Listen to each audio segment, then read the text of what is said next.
तो ये वीडियो रहने वाली है UFC 310 की रिएक्शन वीडियो, जहां पर जस्ट अभी ये कार्ड ओवर हुआ है और जिसने भी सोचा था कि ये कार्ड एक बहुत अमेजिंग जाने वाला है तो वैसा केस तो बिल्कुल भी नहीं किया। और अगर मेन इवेंट फाइट को हटा दें तो फिर तो ये कार्ड काफी बोरिंग कार्ड गया था। और इसी के साथ इस कार्ड में हमें एक क्लियर रॉबरी भी देखने को मिलती है। तो बिना कोई टाइम वेस्ट किए वीडियो को स्टार्ट करते हैं डायरेक्टली मेन इवेंट फाइट से, जिधर फ्लाईवेट चैंपियन एलेजेंड्रे पेंटोजा काया साकुरा को सबमिट कर देता है इन राउंड 2। गाइस, पेंटोजा की चिन स्टडी करने वाली है क्योंकि हर एक फाइट की तरह वो यहाँ पर भी काया साकुरा के क्लीन पंचेस लेता है, बट स्टिल उसे कुछ होता ही नहीं है। वो एक टाइम पर भी नहीं लगा कि हल्का सा भी रॉक हुआ हो और लगातार जितनी भी फाइट चली है वो काया साकुरा के ऊपर प्रेशर डाल रहा होता है। और फिर राउंड 2 में अल्टीमेटली काया की बैक को लेकर वो उसे चोक आउट कर देता है। जैसी ही फाइट स्टार्ट हुई एलेजेंड्रे पेंटोजा एकदम से टेक डाउन करने चाहता है, बट यहाँ पर काया उसके ऊपर एक फ्लाइंग नी को लैंड करता है और ये देखकर मैं नर्वस हो गया था। बट एलेजेंड्रे पेंटोजा की बात करें तो उसे तो लग रहा है कि इस फ्लाइंग नी से कुछ हुआ भी नहीं है, क्योंकि एकदम से नी खाने के बाद वो फिर से काया को प्रेशर करने लग पड़ता है और second exchange of the fight में ही वो एक बिग लेफ्ट हुक को लैंड करता है जो डेफिनेटली काया साकुरा को हर्ट कर देता है और शायद से वो नॉकडाउन भी हो गया था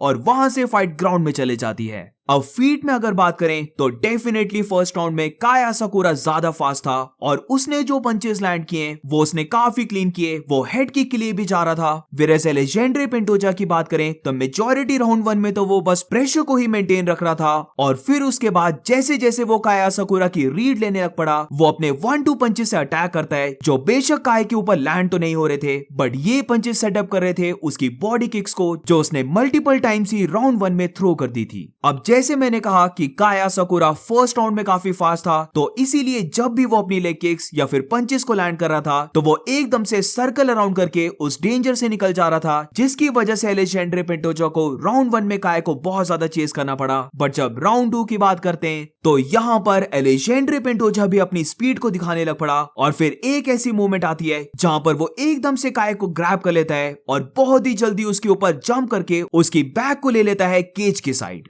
अब फनी चीज यहाँ पर ये थी कि वैसे तो काया साकुरा पूरी फाइट में हंस रहा होता है, बट ये पोजीशन अगर हम देखें तो काया ने ऐसे फेस बनाया था कि उसे जरा भी फर्क नहीं पड़ रहा इस पोजीशन से। उसके माइंड में मुझे लगता है कि ये चल रहा था कि वो जीरो डेंजर में है, बट यहीं से पेंटोजा उसे ग्राउंड में लेके जाता है, उसकी बैक को लेकर उसकी बॉडी को लॉक कर देता है और फिर मैटर ऑफ सेकेंड्स ही थे जहां पर वो अपने चोक को काया के नेक के नीचे स्लाइड करके इस सबमिशन को लॉक इन कर देता है। और स्टार्टिंग में काया थोड़ा सा ट्राई करता है हैंड्स को फाइट करने का, बट क्योंकि ये rear naked choke complete lock in हो चुका था तो इसीलिए काया टैप आउट तो नहीं करता है बट वो स्लीप हो जाता है। तो यूएफसी ने सोचा था कि वो एक ऐसे फाइटर को लेके आ रहे हैं जो मे बी पेंटोजा को डीथ्रोन कर सकता है, बट राउंड 2 में ही पेंटोजा ने ये सारी उम्मीदों को खत्म कर दिया, जिधर मेरी ओपिनियन में तो वो काफी इजीली फाइट को विन कर लेता है। तो बस यही पूरी फाइट थी इस मेन कार्ड में, जो देखने में बहुत मजा आया क्योंकि हमें फाइनली एक ब्रॉल फाइट, काफी हाई स्पीड फाइट और इवन काया साकुरा से टेक्निकल फाइट भी देखने को मिली। तो ओवरऑल ये फाइट बहुत अमेजिंग गई है। जिधर अब मूविंग ऑन टू द को मेन इवेंट फाइट, तो यहाँ पर शावकात राखमनोव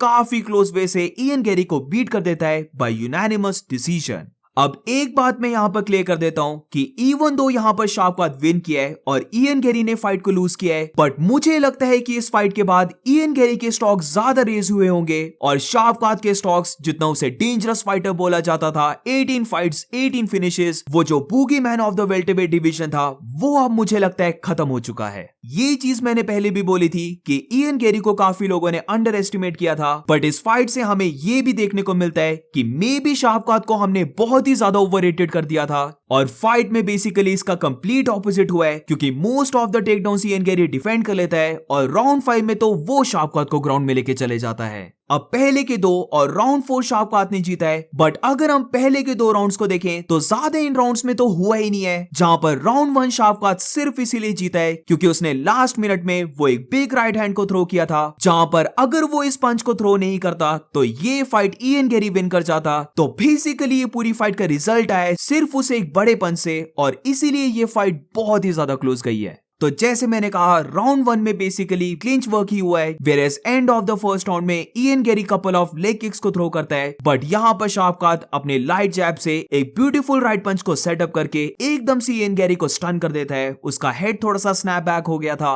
और इसीलिए वो राउंड 1 को विन कर गया। अब राउंड 2 की बात करें तो अगेन हमें यहाँ पर काफी क्लिंच वर्क देखने को मिला है, बट ये राउंड ऐसा था जहां पर शावकात ने इयन गैरी की स्पीड को मैच किया है और जब भी इयन गैरी यहाँ पर जैब लैंड करने की ट्राई कर रहा था तो एकदम से उसे काउंटर करते हुए शावकात खुद के जैब को लैंड कर दे रहा था। ऑल्सो यहाँ पर मैं ये भी मेंशन करना चाहता हूँ कि इयन गैरी की साइड से भी देखें तो मुझे लगता है इयन गैरी ने जितना सोचा था कि वो शावकात से फास्ट है वो एक्चुअली में उतना फास्ट नहीं था, जहां पर राउंड 2 में ही हमें ये देखने को मिल जाता है जिधर इयन गैरी हैंड्स डाउन करके बैकवर्ड मूव कर रहा होता है ये सोचकर कि वो शावकात से डिस्टेंस को मेंटेन कर रहा है, बट यहाँ पर शावकात बहुत ही स्पीड वे से अपने राइट पंच को कनेक्ट कर देता है और फिर उसके बाद कपल ऑफ मोर जैब्स और शावकात इस राउंड को भी विन कर जाता है। अब इसके बाद अगर हम राउंड 3 को देखें तो यहाँ पर इयन गैरी अपने गेम में थोड़ी सी एडजस्टमेंट करता है और लेग किक्स को थ्रो करने लग पड़ता है, जहां पर शावकात को ये लेग किक्स काफी ट्रबल देने लग पड़ी थी। एक मोमेंट तो ऐसी भी आई थी जहां पर इन्हीं लेग किक्स ने शावकात को थोड़ा सा डिसबैलेंस भी कर दिया था और अगेन यहाँ पर क्लिंच वर्क हुआ, बट फिर से इयन गैरी काफी अच्छा डिफेंस दिखाता है और जैसे ही वो सेपरेट होते हैं फिर से इयन गैरी अपनी लेग किक्स को लैंड करने लग पड़ता है, जहां पर एंड ऑफ द राउंड 3 में शावकात एक बिग राइट पंच को थ्रो करता है जो मैं वैसे तो पूरा श्योर नहीं हूं कि ये गैरी के फेस पे लैंड हुआ था या फिर पार्शियल लैंड हुआ था, बट एनीवेज इस राउंड को इयन गैरी विन कर जाता है जहां पर स्कोर था 2-1। और फिर आता है राउंड 4 जिधर फाइनली शावकात राखमनोव फिजिकल स्ट्रेंथ को ना दिखाते हुए टेक्निक को दिखाता है और यहां पर क्लिंच वर्क या फिर बॉडी लॉक से नहीं बल्कि लेग्स के ऊपर टेक डाउन को शूट करता है और उसे फाइनली राउंड 4 में ये टेक डाउन मिल जाता है। अब मेजॉरिटी ये राउंड ग्राउंड में ही गया है जहां पर शावकात राखमनोव थोड़े से अच्छे ग्राउंड एंड पाउंड पंचेस को थ्रो करता है, जिधर एक टाइम पर इयन गैरी काफी अच्छा स्क्रैम्बल दिखाते हुए वापस खड़ा हो जाता है, बट अब शावकात को पता लग गया था कि वो सिंगल लेग या फिर double leg take down shoot करके इयन गैरी को ग्राउंड में लेके जा सकता है, तो उसने एग्जैक्टली वैसा किया और राउंड 4 में मेजॉरिटी फाइट बेसिकली ग्राउंड में रहती है। तो राउंड 4 के बाद इयन गैरी को चाहिए था कि वो फाइट को फिनिश करे,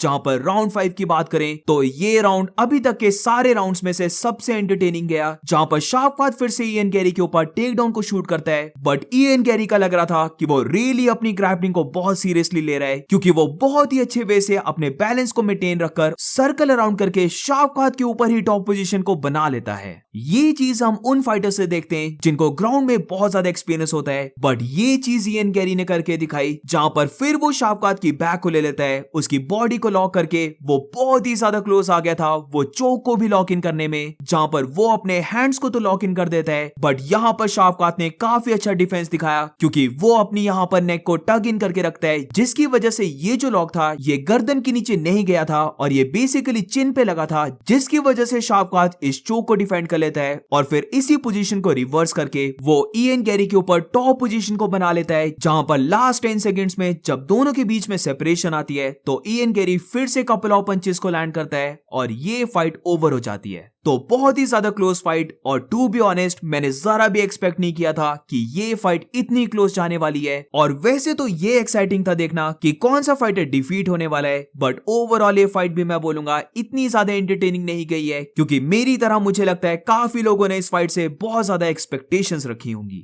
बट विन तो विन है जहां पर शावकात को विन मिल चुकी है और अब वो फाइट करेगा वेल्टरवेट चैंपियन बिलाल मोहम्मद के साथ। और moving on to the next fight, तो भाई क्लियर रॉबरी थी ये, सबको पता था कि अलेक्जेंडर वॉल्कोव को विन करना चाहिए था, बट अगेन ये जो बेकार जजेस हैं इन्होंने क्लियर चीटिंग की है, जहां पर वैसे तो अलेक्जेंडर वॉल्कोव को विन करना था बट सिरिल गान इस फाइट को विन कर जाता है बाय स्प्लिट डिसीजन। अगर हम किसी को भी नहीं देखें और सिर्फ अगर सिरिल गान को ही देखें तो फाइट ओवर होने के बाद उसकी बॉडी लैंग्वेज से ही पता लग रहा था कि वो फाइट को हार चुका है, और जब उसका नेम भी कॉल आउट होता है तो वो इंटरव्यू तक भी नहीं करना चाहता था, जहां पर वो केज से बाहर भी निकल जाता है और बेसिकली उसे फोर्सफुली बुलाया गया था इंटरव्यू देने के लिए। अब रॉबरी तो ये डेफिनेटली थी, बट यहां पर मैं एक बात बोलना चाहता हूं कि अकॉर्डिंग टू सिरिल गान उसने फर्स्ट राउंड में ही जब बॉडी किक को थ्रो किया था तो उसने अपने लेफ्ट फुट को फ्रैक्चर कर लिया था और पूरी फाइट उसने उस फ्रैक्चर टो से की है, तो मे बी ये रीजन हो सकता है जिसकी वजह से गान हमें इतना ज्यादा फास्ट नहीं दिखा, वो ज्यादा मूव भी नहीं कर रहा था, बट फिर भी मुझे लगता है अलेक्जेंडर वॉल्कोव की हम विन को छीन नहीं सकते क्योंकि अलेक्जेंडर वॉल्कोव ऑन पॉइंट दिखाए, वो पूरी फाइट में सिरिल गान को प्रेशर करता है, वो राउंड 2 में सीरियल खान को रॉक तक भी कर देता है, जहां पर सीरियल खान अपने जैब को कनेक्ट करता है। बट अलेक्जेंडर वॉल्कोव इस बार कंप्लीटली रेडी था इस जैब को काउंटर करने के लिए। जिधर जैसे ही वो इस जैब से टैग हुआ, वो एकदम से अपनी बॉडी को टर्न करता है और स्पिनिंग बैक फिस्ट को थ्रो करता है, जो सीरियल खान की चिन पे जाके लैंड हुई। और सीरियल खान हम देख सकते थे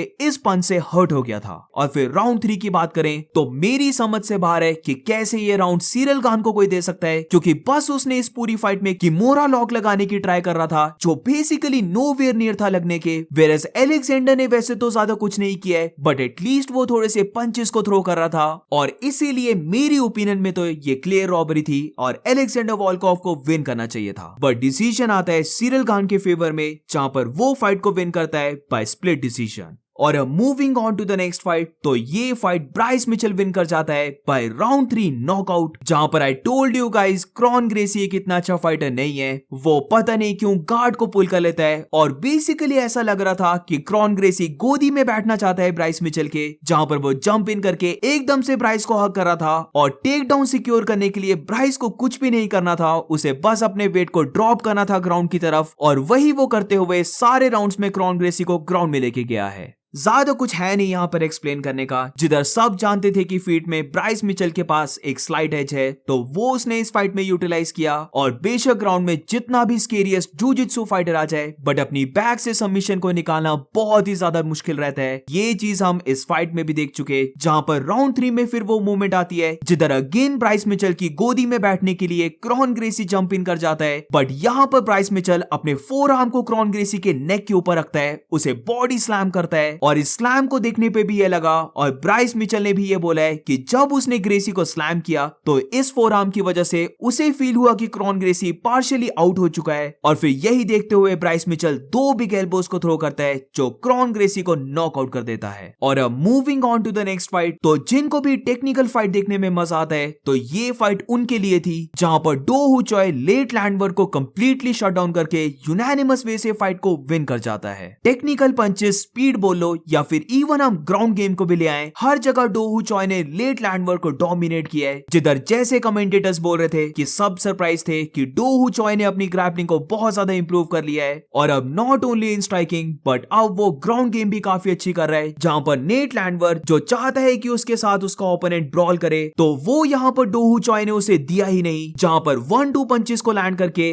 और मेनली जो उसका लेफ्ट अपर कट था वो लैंड करके, वो नेट लैंडवर्क को बहुत बुरे तरीके से हर्ट कर देता है। बट अगेन ब्रॉल नहीं करता है, बल्कि हमेशा फाइट में अपने डिस्टेंस को मेंटेन रखकर वो नेट लैंडवर्क को टैग करे जा रहा था। जहां पर नेट लैंडवर्क कभी भी अपने डिस्टेंस को क्लोज नहीं कर पा रहा था, और जब उसने डिस्टेंस को क्लोज भी किया है तो डो हू चॉय उसे ग्राउंड में लेके चले जा रहा था। तो बहुत ही अच्छी विन बाय डो हू चॉय। और अब लगे ही हैं तो प्रीलिम कार्ड की भी बात कर लेते हैं, जहां पर स्टार्ट करते हैं Dominick Reyes versus Anthony Smith की फाइट से, जहां पर डोमिनिक रेयस एक बहुत ही अजीब वे से एंथनी स्मिथ को नॉकआउट कर देता है इन राउंड 2। तो बेसिकली एंथनी स्मिथ मूव तक भी नहीं कर रहा था, और बेशक यहाँ पर डोमिनिक रेयस के पंचेस इतना ज्यादा हर्ट तो नहीं कर रहे थे, बट क्योंकि एंथनी स्मिथ फालतू का डैमेज ले रहा था बिना अपने आप को प्रोटेक्ट किए हुए, वो कुछ भी उस पोजीशन में नहीं कर पा रहा था। तो इसीलिए मल्टीपल वार्निंग्स देने के बाद रेफरी फाइट को स्टॉप कर देता है। आई टोल्ड यू गाइस, जो एंथनी स्मिथ का निक नेम है लायन हार्ट, और वैसा तो अब वो बिल्कुल भी नहीं बचा है, वो अपनी प्राइम में नहीं है। और बेसिकली हम देख सकते थे कि उसने इस फाइट में गिव अप किया है। अब आई नो कि शायद से एंथनी स्मिथ का जो बेस्ट फ्रेंड था उसकी डेथ हो चुकी है, और एंथनी स्मिथ बोलता है कि यही बहुत बड़ा मेजर फैक्टर था जिसकी वजह से वो फाइट नहीं कर पा रहा था। बट ये फैक्टर को इंक्लूड ना करते हुए अगर डोमिनिक रेयस की बात करें, जहां पर अब वो 2 फाइट की विनिंग स्ट्रीक पर है, दोनों फाइट्स को उसने फिनिश किया है, तो वो बैक ऑन द ट्रैक आ चुका है। और इस फाइट में भी वो काफी अच्छा दिखा। उसकी स्ट्राइकिंग ऑन पॉइंट थी, उसका take down defence on point था, वो ज्यादा स्पीड भी था, और जब एंथनी स्मिथ ने उसके ऊपर सिंगल लेग टेक डाउन को शूट किया था, तो वहां से डोमिनिक रेयस ने जो अपनी एल्बोस को लैंड किया है, वो उसका प्रेजेंस ऑफ माइंड देखना काफी अच्छा रहा, जहां पर अल्टीमेटली डोमिनिक रेयस फाइट को विन कर जाता है। और अब moving on to the next fight, तो यहां पर मोव्जा रिवलॉइव एक बहुत ही क्लोज वे से एल्जमेन स्टर्लिंग को बीट कर देता है बाय डिसीजन। अब जस्ट लाइक को मेन इवेंट फाइट, ये फाइट भी काफी क्लोज गई है, जहां पर सिचुएशन ऐसी बन गई थी कि एंड ऑफ द राउंड 3 में अगर कोई भी एक मीडियम से बिग पंच को भी लैंड कर देता तो वो फाइट को विन कर जाता। अब टू बी ऑनेस्ट कुछ लोग यहाँ पर बोल रहे हैं कि ये भी रॉबरी है, एल्जेमेन स्टर्लिंग को विन करना चाहिए था, क्योंकि राउंड 3 को अगर हम देखें तो शायद से एल्जेमेन स्टर्लिंग 3 मिनट्स के लिए टॉप में था, वेयरएज लास्ट के 2 मिनट्स मोवजार टॉप में था। बट यहाँ पर मुझे लगता है कि मोवजार को ही विन करना चाहिए था। अब ये है तो काफी close fight, but last 2 minutes जो मोवजार टॉप में था वहां पर उसने डैमेज को भी दिया है, तो इसीलिए मुझे लगता है कि मोवजार ही विन करना एक करेक्ट डिसीजन था। बोलना बुरा लग रहा है, बट यूएफसी कुछ हद तक ठीक रही कि उन्होंने इस फाइट को डिसाइड किया था प्रीलिम में डालने का, क्योंकि अगेन इस फाइट में हमें ज्यादा कुछ देखने को नहीं मिला। बेसिकली दोनों ने रेसलिंग की है, जहां पर रेसलिंग बुरी नहीं है बट उसके साथ डैमेज भी देना होता है, जो दोनों ने ही एक दूसरे को बहुत ही कम दिया है। तो मे बी एक या फिर 2 और विंस और उसी के बाद मोवजार को मिल सकता है टाइटल शॉट। बट एनीवेज जल्दी से अगर फाइट की बात करें तो फर्स्ट राउंड में एल्जेमेन स्टर्लिंग ने शो किया कि उसका हैंड ग्रिप हो गया और बैकपैक वाली जो पोजीशन है वो कितनी ज्यादा स्ट्रांग है, क्योंकि वो मोवजार को ग्राउंड में लेके जाता है और बेसिकली पूरे राउंड उसे ग्राउंड में ही कंट्रोल कर लेता है। अब राउंड 2 की बात करें तो ये राउंड मैं बोलूंगा पूरी फाइट का सबसे एंटरटेनिंग राउंड था, जिधर दोनों के बीच में ज्यादा स्ट्राइकिंग हुई है और यहाँ पर मोवजार काफी अच्छे पंचेस को लैंड कर रहा था, वेयरएज इसी के साथ वो एल्जेमेन स्टर्लिंग को ग्राउंड में भी लेके जाता है, उसके ऊपर ग्राउंड में भी पंचेस को लैंड करता है, तो ऑब्वियसली वो इस राउंड को विन किया है। जहां पर राउंड 3 की बात करें तो ये राउंड बहुत ही ज्यादा क्लोज गया है, जहां पर स्टार्टिंग में एल्जेमेन स्टर्लिंग मोवजार को हैंडल कर रहा होता है, उसे 1-2 बार स्लैम करके ग्राउंड में भी लेके जाता है, बट यहाँ पर कोई भी एल्जेमेन स्टर्लिंग ने पंच हो गया या फिर नी होगी ऐसा कुछ भी लैंड नहीं किया है, एंड ऑल्सो कोई सबमिशन का भी थ्रेट नहीं था। जहां पर लास्ट 2 मिनट्स में इसी पोजीशन को रिवर्स करके मोवजार टॉप पोजीशन को ले लेता है, जो ज्यादा डोमिनेट नहीं थी एज कंपेयर टू एल्जेमेन स्टर्लिंग की टॉप पोजीशन, बट यहाँ से मोवजार इवलॉइव लाइट पंचेस को लैंड कर रहा होता है और वो 1-2 बार थोड़े से मीडियम शॉट्स को भी लैंड करता है, जिसकी वजह से आई बिलीव वो बहुत ही कम मार्जिन से राउंड को विन कर जाता है। और एग्जैक्टली यहाँ पर वो सिचुएशन है कि अगर किसी ने भी कोई बिग पंच को लैंड कर दिया होता तो ये राउंड उसका हो जाता और वही फाइट को विन कर जाता। तो एक और क्लोज विन बाय मोवजार इवलॉइव, और अब लेट्स सी उसकी नेक्स्ट फाइट किसके साथ होती है। और अब moving on to the next fight, तो Vicente Luque is back guys, जहां पर वो टेम्बा गरिम्बो को फर्स्ट राउंड में ही सबमिट कर देता है। यहां पर ऐसा लगा कि विसेंटे ने जो अपने पैशन को लूज कर दिया था, जहां पर मैं तो बिलीव कर रहा था कि शायद से विसेंटे लुके की लास्ट फाइट भी हो सकती है, क्योंकि वो निक डियाज के साथ फाइट करने वाला था।